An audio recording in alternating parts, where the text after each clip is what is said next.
What up, Long Beach? Welcome back to GazetteSports.com. It's JJ. And Tyler, and this CIF track video is brought to you by Naples Rib Company. Lights, camera, action on a beautiful Friday evening. CIF Track and Field Masters Meet at Cerritos Community College. A track and field meet unlike any other, JJ, as the qualifying event for CIF State next weekend.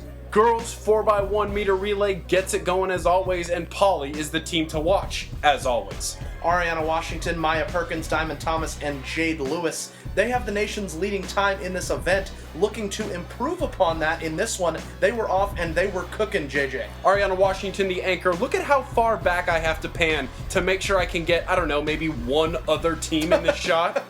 As the Jackrabbits close it out, that's called leaving some distance. 44.94, that is a new nation leading time, and they're a little bit turned about it. Wouldn't you be? They are ready to do some damage at State next weekend. The boys 4x1 meter relay, the football relay as we call it, so it's apropos that I had the goalposts in there. And Gerard Wicks almost not fast enough to get the baton, but you know, that's never the case with Gerard Wicks. Yeah, if that's even possible. Austin Gunter, Malik Dennis, and Demarie Stewart also on this relay. Jackrabbits having to deal with Kalfani Muhammad. Oh, he is moving, JJ. Like a bullet out of a gun. He's going to pass Polly right here to take fourth. Jackrabbits in fifth at 41.87, but they qualify for the state meet.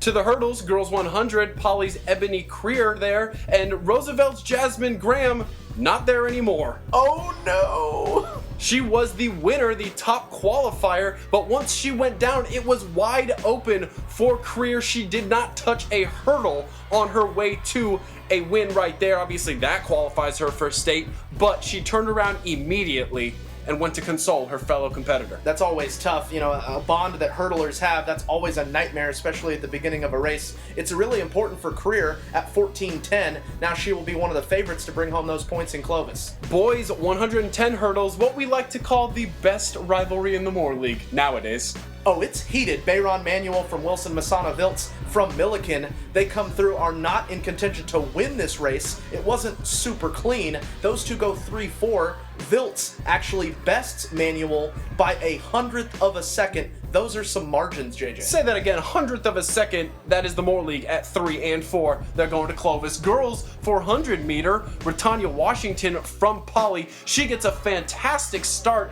and she looked so good around the back corner, or turn 2 for you Indianapolis 500 fans. She did fade a little bit down the stretch, but ask her if she made it to state. Yeah. She's a little excited. That's pretty good to come out of lane 1 and finish in the top 6, which is what they needed. More points potentially for Polly. Girls 100 meter dash, Jordan's LaTroya Franklin, Wilson's Imani Pearson, and Polly's Washington. A nice moment there for the Moore League competitors, and off they go. Off they go indeed, and again, it's just getting a look at Ariana Washington's ribbon.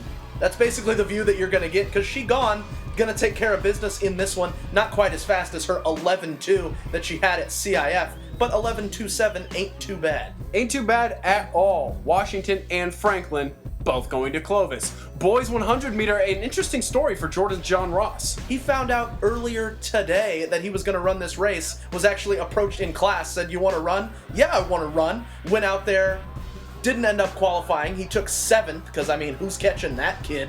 But still, an awesome moment to have one more final chance to run your race. Finished with a 10.76, just 300ths away from state. Boys 800 meter, Lakewood's Jacob Orozco, a fantastic run at CIF finals to take the Division I title.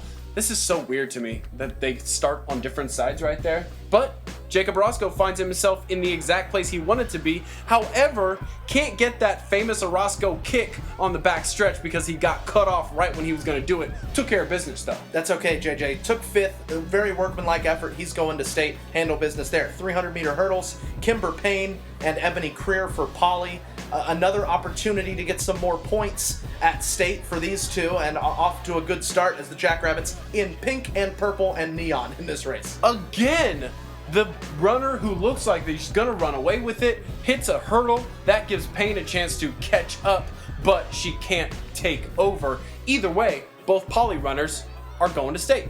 And that's important. Get second, get sixth, get 2 runners advancing to state. A weird moment has Ariana Washington not quite prepared maybe for the 200. Well, it's getting cold out there. You want to keep those clothes on as long as you possibly can. Get those shoes on as quickly as you possibly can. It's not going to matter, though. I mean, nothing's going to phase her from going out and dominating. She's in there with LaTroya Franklin, and as you can see, again, I mean, how many more ways can we say that Ariana Washington is really fast? Well, I don't know that you can't stand in the stands anymore when Washington is running, because everybody wants to stand up and see one of the fastest runners in the nation. Washington and Franklin going to go to state in the 200 as well as the 100. Those two are so much fun to watch. Let's play the field a little bit, JJ. We go to the boys high jump. Vincent Calhoun from Poly ended up first in this event going to state. He was the only competitor to clear 6'9", so that's pretty good, and he's got high hopes as he goes up to Clovis to try to do a little bit better. Girls high jump as well. You got to be flexible for this. Indeed you do, and Kaylin Davis was flexible enough as she bends her way over. She cleared 5'5", and that is good enough to be a state qualifier, and she's happy, JJ. Who's not happy if you're from the Moore League today? Everyone had reason to be. We go to the girls' shot put and discus, where Milliken's Destiny Talalemotu is handling her business. In the shot put, she took 4th with 45.8. In the discus, she was 2nd, so she'll compete twice at state. Lights are on, the full moon is out. We are finishing it up with the 4x400 meter relay. Polly and Wilson in action in this one, and not the Long Beach team you thought taking the early lead here. Wilson did a great job getting out. They had the lead for much of this race. They were very fast. You can see when they break here, you look at what the gap is for the Bruins. Polly there in second, trying to catch up, and eventually the Jackrabbits would before that final pass, giving Kimber Payne an opportunity to come from behind and make the pass, which she did, JJ, allowing Polly to go ahead and win this race. But it was a pretty exciting race. Oh, it was exciting from beginning to finish. Ain't no party like a Long Beach party, and no matter how they finished, the times were plenty good. Polly in first, Wilson in third. They'll be in Clovis. The other Wilson relay team as well in the 4x4, the boys getting it done. Mike Ewell, Jason Velasquez, Kimani Briggs, and Harrison Andrew. And again, just, staying consistent. They were right around 4th or 5th the entire race, and they were able to hold on, do what they needed to do. The final kick right here ensuring that they will qualify, and that's really all you got to do. You worry about winning a championship next week. Yeah, exactly. You just have to qualify. And some of these teams trying to maybe save a little bit of gas in that tank. Wilson at 4th. They'll be traveling north. A great Masters meet over there at Cerritos. One final step left for these California athletes, and that is in Fresno next weekend.